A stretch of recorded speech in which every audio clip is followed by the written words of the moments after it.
Aoka ivavaka isika rehetra. Dia mahafalanay ny manahatra feonay dera ny naranomasina ry Tompoandriamanitra io. Fa tafahoana somatsara indray zahay tao anatin'iny fotoana ela tsy nisy indray. Dia faly izay mideranao indray. Dia misaotra anao izay sahady noho ny teny izay omenao anay. Ary mankataka aminao sahady koa izahay mba hitainao ny mpiandry rehetra ireo manana andraikitra rehetra ao amin'ny fiangonana mba hahafatany somatsara ny asa rehetra izay nampandreketanao aminy. Amin'ny anaranao Jesosy nanaovana sy anirina rangatahana zavavaka izany. Amen. Ny voalohan-teny aloha resiko lady malala dia afaly miarabantsika indray nahatratra ity fotoana ity. Elaela tokoa izay tsika tsy mifankahita ya. Nisy olana manokana avy tety amiko zany dia tsy afaka nanatotosa ny fandaharana elaela izay. Isaorana moa Jesosy fa vaovao ny olana dia afaka mifanatrika eto indray isika. Ny faharoa dia miarabantsika isika fa feno herintaona zao ny fandaharana fiainana ho anao. Raha ny daty ny jerena dia ny 5 aprily no nanao ny fandaharana fiainanao anao voalohany isika. Zany hoe tamin'ny latsinainy teo zany. Fa raha ny jerena amin'ny perikiopa ny fiangonana moa dia alahady fahatelo manaraka amin'ny Pasika dia tafiditra ampovoany isika izao. Ny rarina moa dia nitohizan'izany fandaharana zany hatrany. Apatsihivana moa fa ny antombohan'ity fandaharana ity tany voalohany dia satria nisy ny confinement noho ny Covid-19. Fa manomboka ame tsara zao ny toedrarany resaka Covid-19 kanefa mbola eo ihany izy. Inona dikan'izany dia hoe tsika mba afaka hatrany ny afoana ny alefilefy izany aretina izany sy ny tohizany fandaharana hatrany na misy ny aretina na tsy misy. Zay ny lava, zay ny fohy fa hiditra amin'ny soratra masina izay voalahatra ho toriana isika. Ny soratra masina izay voalahatra ho toriana ny alahady faharoa manaraka ny Pasika ity dia araka voasoratra amin'ny filazantsara ny Jaona. Jaona 10, 2:1-20 hatramin'ny 2:20. Jaona 10, 2:1-20 ka hatramin'ny 2:20. Toy izao ny vivakany teny amin'ny anaran'i Jesosy. Zao ny mpiandry tsara. Ny mpiandry tsara manolotra ny ainy amonjy ny ondry. Ary ny mpikarama satria tsy mpiandry na tompony ondry izy. Ko raha mahita ambody avy dia mandao ny ondry ka mandositra, ary ny ambody misambotra ny ondry ka mampiaka azy. Mandositra izy satria mpikarama ka tsy mitandrana ny ondry. Zao ny mpiandry tsara, ary fantatry ny ahy, sady fantany aho. Dia tahaka ny afantarany ray ahy sy ny afantarako ny ray, ary izao manolotra ny aiko amonjy ny ondry. Manondry hafa zay tsy amin'ity vala ity aho, ary ireny koa dia tsy maintsy hoentiko ka hiaino ny feo. Ary tonga mihainy iray izy, sady ray ihany ny mpiandry. Ary izany no tiavany raiko ahy, satria izao manolotra ny aiko mba handraisako azy indray. Tsy misy manaisitra ny aiko amiko, fa ny tena mpiany no manolotra. Manana fahefana hanolotra azy aho, ary manana fahefana haka azy indray. Zany didy izany dia azoko tamin'ny raiko. Amen. Jesosy ilay mpiandry tsara. Ny ilazana ny mpiandry reto dia ireo manana andraikitra amin'ireo olona zay mila sakafom-panahy, mila karakaraina. Dia tsy iza izany fa ireo manana andraikitra rehetra ao am-piangonana. Pastora, ny mpiandry, ny diakona, ny mpampianatra sekolalady tahaka anay ireny. Izay ireo dia manana andraikitra amin'ny fiahiana ny ondrin'Andriamanitra. Ireo kristianina ao am-piangonana izany, ianareo sekolalady malala. Dia omen'Andriamanitra adidy izay hikarakara. Omen'Andriamanitra adidy izay hiay ireo kristianina sy ireo sekolalady marobe. Zaho anefa, misy ny olona manao an'ireny andraikitra ireny mitady vola, mitady voninahitra, mitady fahasambarana fotsiny. Ireny olona ireny, rehefa tonga ny ambody, na le ambody, ny karazana olana sy ny karazana fakapana maro isan-karazany dia miembotra. Misy ohatra olona tia vola ihany nanaovana an'le asa. Misy indray ohatra mitady hoe isehosehoana ka raha tsy hitahitan'olo izy manao an'le asa fampianarana sekoly lalady ozy na ohatra le fitoriteny ataony a de kamo izy ireny olona ireny a le lazainy Jesosy eto hoe mpikarama zany hoe raha ohatra hoe hoarina amin'ny mpiandrondry izy de tsisy raha reny an'le ondry satria tsy anazy le ondry a ka raha vao avy le ambody de avelany eo ny mpiandry tsara de ohatry ny ahoana de tahaka an' Jesosy manolotra ny ainy amonjy ny ondry rehefa tonga ny ambody de miaro ny ondry izy tsy avelany ho an'ny ambody eo fa arovany mafy eny fa na dia afaty azy izany ka ny tena mpiandry tsara ao amin'ny fiangonany de ireo zay hita fa raha vao misy ny olana de maharitra foana izy misy zao ohatra mampianatra sekoly alady hitantsika hoe mampianatra atsika izy rehefa alady saingy zao rehefa mba misy ny fandehanana mandeha atsakirana me misy ny krismasy sekoly alady de tsy hitakory izy mandeha amin'ireny rehefa mba misy hetsika fety lehibe any sekoly alady a de tsy mba miasa akory izy fa ny sasany ihany ny avelany eo tahaka an'izany koa na ny mpiandry na ny pastora hitantsika hoe azo tokoa izy mitoriteny kanefa rehefa mba misy ilana anazy mafy ohatra hoe misy kristiana mararina ny ilana anazy maiky de tsy hita izy tsy ametsy ny andry izy reny a no andanitsika fotoana izy ao fa fanohitra am'izany azy satria zao mafy ny asany reto re sekoly lady malady misy olana tsy apozinareo ndraindray mitranga aminay de zao ny angatahana amitsika andao entina mbavaka ireny mpiandry ireny rehefa tratra ny olana izy a de mafy mahazo anazy dia mila vavaka avy amitsika izy fa zay verina hoe tsy manao ny asany fotsiny izy hoeto ambavaka mandrakariva ny asany mpiandry ondry mba ho mpiandry tsara tahaka an' Jesosy ny fahazoavan' Jesosy Kristy Tompo mba fitiavan'Andriamanitra ray ary ny firaisana sy ny fiombonana avy amin'ny fanamasina ho atsika rehetra ny hatram'izao ka ho mandrakizay amen ivavaka isika dia mbola misaotra anao indray zay ry tompo fa nahazo izany teny izany mitondra ireo mpiandry rehetrarehetra eo anatrehanao izay ireo pastora ireo mpiandry ireo dekona ireo mpampiandry kilasy ireo manana ndraikitra hafa rehetra miandry ondry ao am-piangonana mafy ny mahazo andreo izay indraindray kome hoery izy ireo mba tsy ho mpikarama fa ho tena mpiandry tsara ty fandarany ity ry tompo zay mandalo olana koa indraindray dia ampionao ireo mpikarakara rehetrarehetra mba hafany izy ireo manatotosa izany fandarany izany mandrakariva ka na de tonga aza ny ambody de nanolotra ny ainy no ataon'izy ireo amin'ny anaran'i Jesosy nanaovana zavavaka izany amen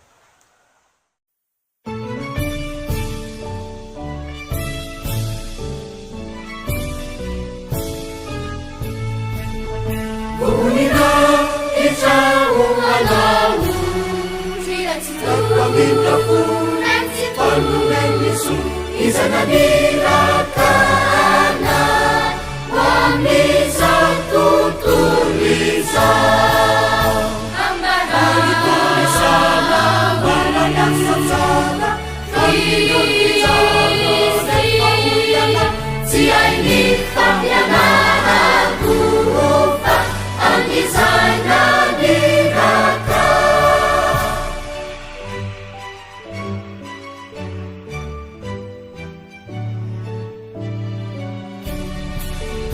Ifanika uni Jesusi Nunatu Ijabani Ipasakani Kaneturiwa kalasa Panebeni asani Amara Itulisana Wala yaksatana Iyuyana Siyaini famyanara kufa Angizana niraka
Siailifa mianara kufa Amizana milaka.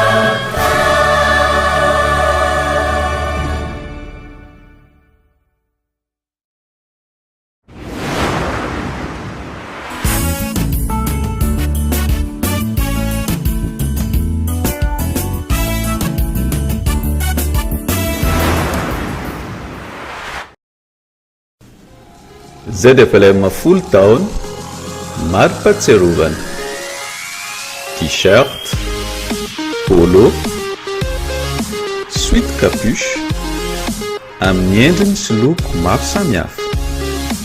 Alefaso ny komandinao ao Antananarivo, ao Fianarantsoa, ao Ambatondrazaka ary ao Mahajanga.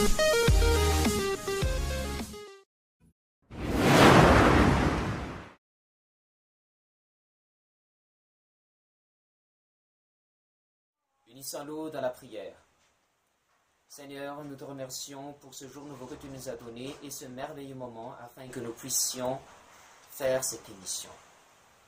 Ça fait bien longtemps, une longue période que nous ne l'avons pas faite et nous te remercions car nous avons la possibilité de la reproduire aujourd'hui. Nous te demandons également de bénir tous les bergers dans l'Église afin qu'ils s'occupent de tes brebis. En ton nom, Seigneur, nous faisons cette prière. Amen.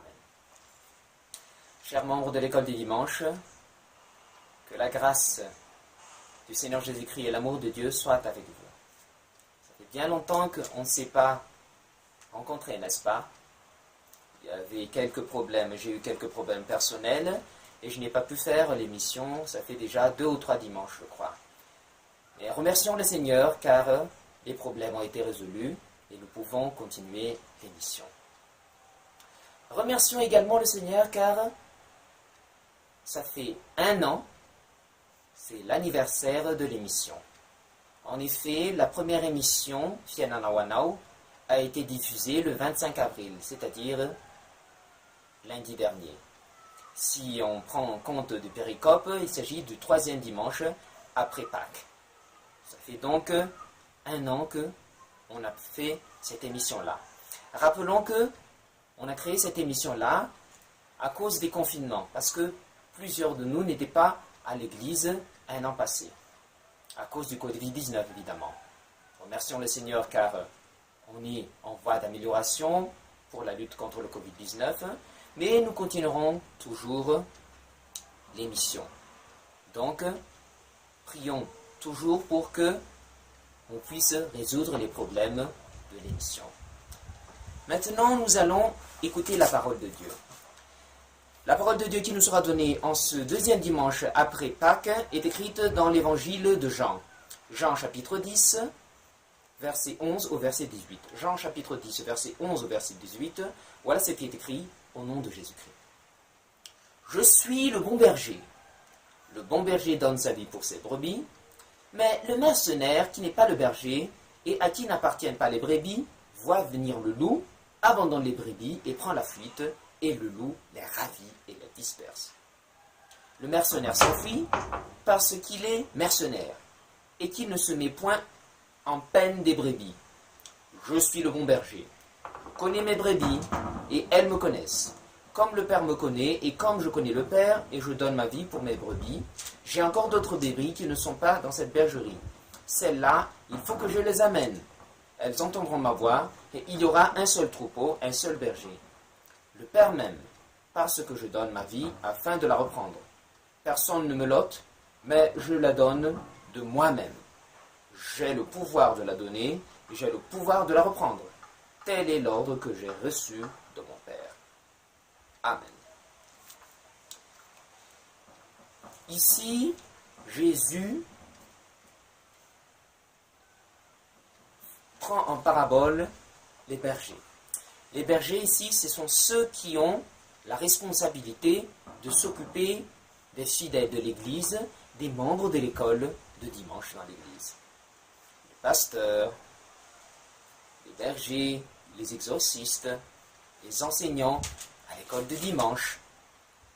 Alors, nous avons pour responsabilité de nous occuper des brebis de Jésus, de leur donner la parole de Dieu, de leur mettre dans le droit chemin, et ainsi de suite. Alors parmi les bergers à l'église, il y a ceux qui font leur travail pas comme ce que Jésus espère. Il y en a qui travaillent pour uniquement de l'argent, pour la gloire, ou encore pour se montrer, ou encore par habitude, etc. Il y a par exemple certains qui ne font pas de travail s'il n'y a pas un peu d'indemnité. Il y a également des enseignants de l'école du dimanche, s'il y a par exemple des activités, des excursions, ils ne viennent pas. Ils viennent le dimanche pour enseigner, mais lorsqu'il y a des activités de l'école du dimanche, des fêtes, ils ne se montrent pas. Alors, on ne va pas perdre notre temps à accuser les autres ou dire du mal des gens. Au contraire, sachez que pour les pasteurs ou les autres responsables de l'église que je viens de citer, ils endurent beaucoup de problèmes. C'est pas facile, hein? Notre ministère n'est pas du tout facile car le démon fait tout pour que nous ne réussissions pas dans notre mission. Donc, nous devons toujours prier pour ces responsables-là. Car lorsque le loup vient, c'est-à-dire lorsque les problèmes viennent, ils endurent beaucoup de problèmes. Donc, nous devons prier pour eux, pour qu'ils réussissent dans leur mission. Ainsi, nous pourrons les aider dans leur mission. Attention, il ne faut pas oublier que, un jour ou l'autre, c'est nous, membres de l'école de dimanche, qui le remplaceront. Certains d'entre vous deviendront peut-être pasteurs, certains d'entre vous deviendront peut-être bergers exorcistes, et certains d'entre vous deviendront peut-être enseignants à l'école du dimanche. Donc, il faut savoir que dès maintenant, ils endurent beaucoup de problèmes et ils ont besoin de prière. Que la grâce du Seigneur Jésus-Christ, l'amour de Dieu et la communion avec le Saint-Esprit soient avec vous. Amen. Unissons-nous dans la prière. Nous te remercions, Seigneur, pour cette parole que tu nous as donnée. Et nous te remercions toujours pour que nous puissions continuer cette émission Fiel en Awana. Nous te demandons de bénir ceux qui s'occupent de cette émission, afin que, si le loup vient, si les problèmes viennent, nous ayons la force de résister. Et nous te demandons également de bénir les responsables de l'Église, qui travaillent dur pour notre salut, qui travaillent dur afin que nous recevons ta parole. Aide-les dans leur ministère, dans cet esprit, et pardonne-nous nos péchés. En ton nom, Seigneur, nous faisons cette prière. Amen.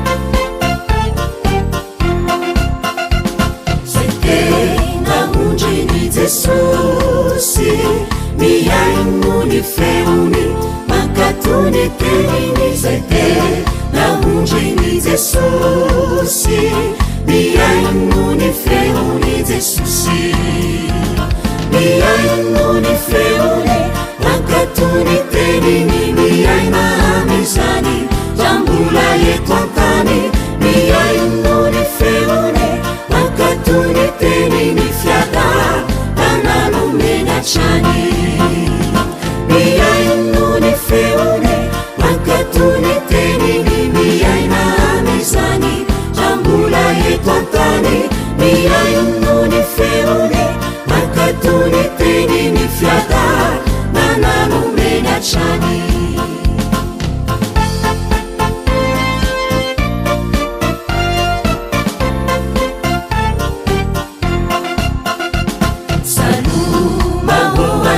Sekia iainuni feuni hakatuni tenini salu mahoande isekia iainuni feuni Yesusi miainuni feuni hakatuni tenini miaina mizani jambula eto antany miaino ny feony mankatony teniny fiada nanalomenatrany miaino ny feony mankatony teniny miaina amizany rambola eto antany miaino ny feony mankatony teniny fiada nanalomenatrany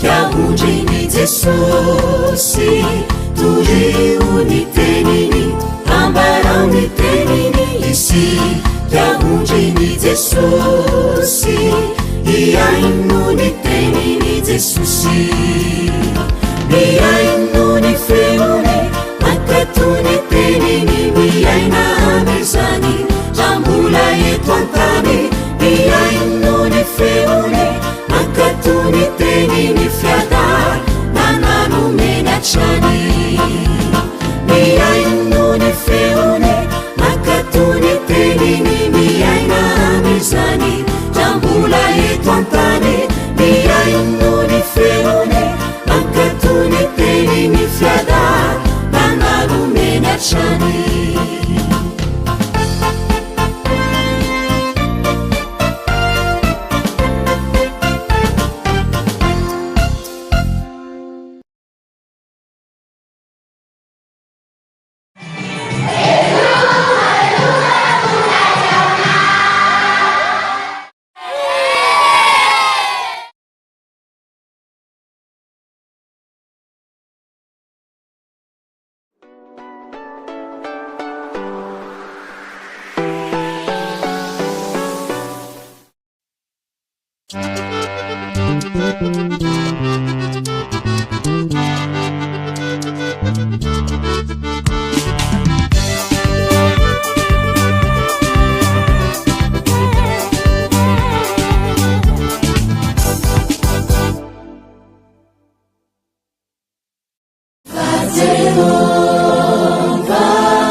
Velema 67 hectare ave zany ie izy indrindra elaela tsy niony e ovinandray no ifampitona ny sabotsy fa fito ny volana may ho avy zao ao amin'ny FLM 67 hectare amin'ny roa ratolakandro grand cancer mitondra ny lohateny hoe ratranao sy tranony iarahana amin'ny VLM 67 hectare nasaina manokana ihany koa amin'ny fotoana io ny tropetra fanantenana ny kanto ny fanantenana ary ny VLM mampita tafika mahafinaritra zany a rovina tsara moa izy teo amin'ny sabotsy fa fito ny volana may ao amin'ny FLM 67 hectare amin'ny roa ratolakandro tongava maro fa sady afinaritra io a no azo antsika herim-panahy ihany koa isy sakafo maivana koa ifampizarantsika amin'ny fotoana io fa tsy misy vidim-pidirana fa rakitra ny tatazana eto zay fonao fanoanana ny asa fanarenana zay tanterahany VLM 67 hectare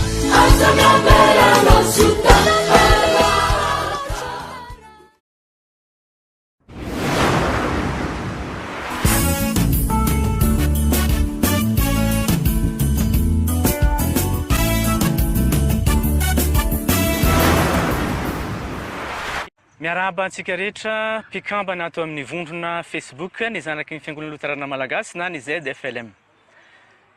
Ny fafito amby roapolo ny volana may taona 2024 sy ny fito amby roapolo ny volana may taona 2024 feno folo taona ny orena ny vondrona Facebook ny zanaky ny fiangonana Luterana Malagasy.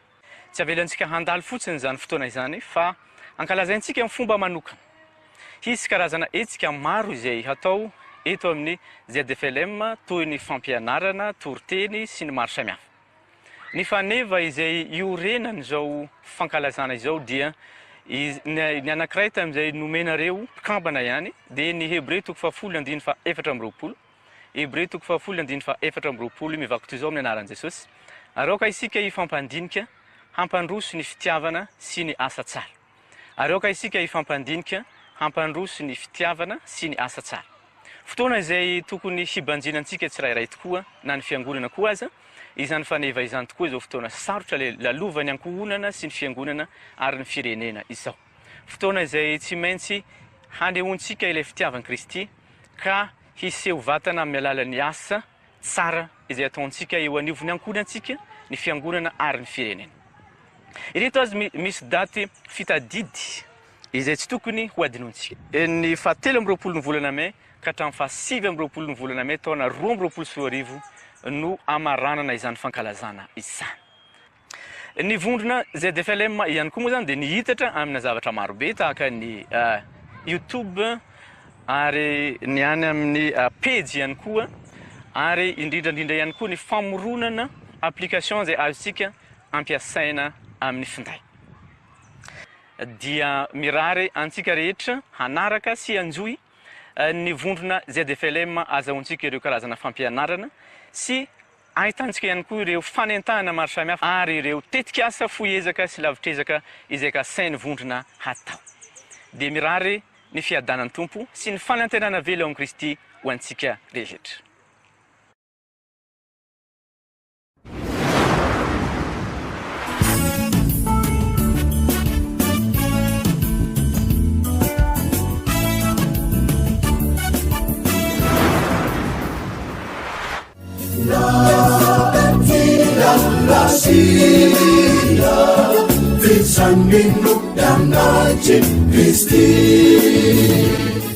Ary aoka isika ifampandinika hampandroso ny fitiavana sy ny asa tsara.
Miarabantsika rehetra amin'ny anaran'i Jesosy. Misaotra an'Andriamanitra isika fa mbola nomeny izao fotoana fankalazana ny 40 taona ny orenany vondrona zanaky ny fiangonana Luterana Malagasy izao.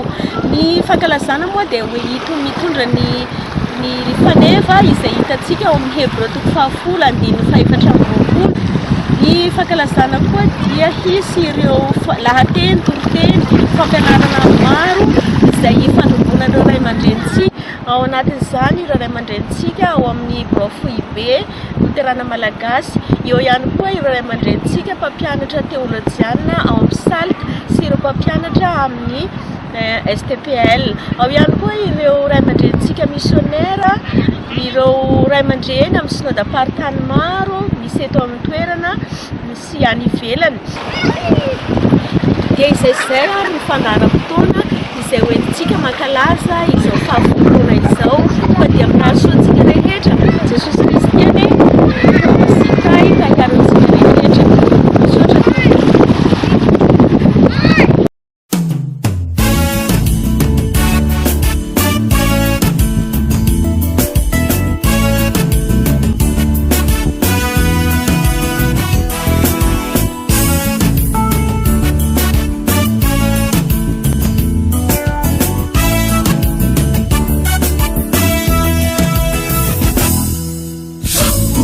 velona nako velona akayasaoany jesosy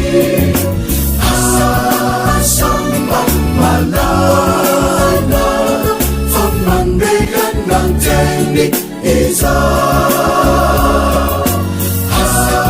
asamy araina fa mandehananteny iza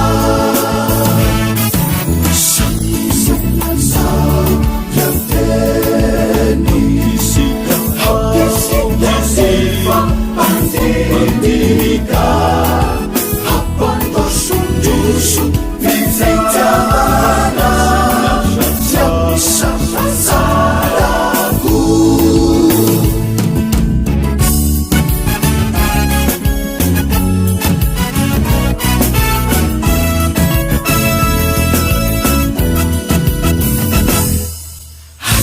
atamarirai yeri Kisika itu ibeni na tifangasiya visaninu danaji Kristi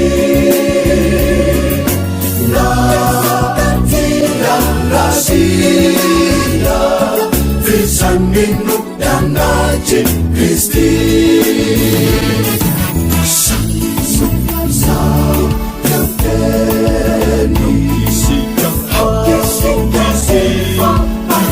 Pandika apandosondoso viventana siapisapazarako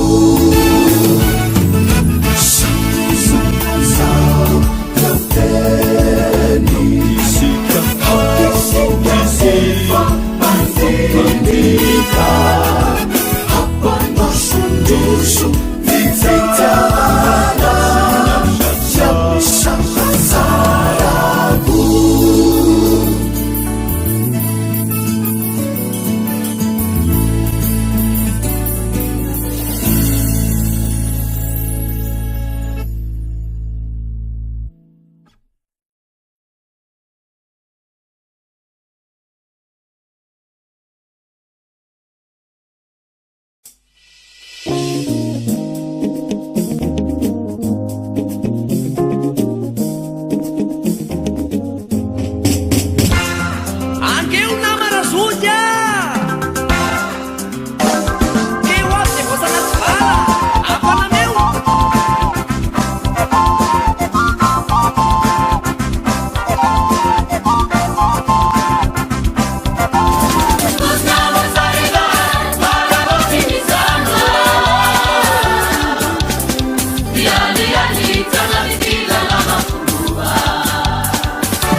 Cantunir zavaboary tomitony ny foko ndraindra ireo ataoko sary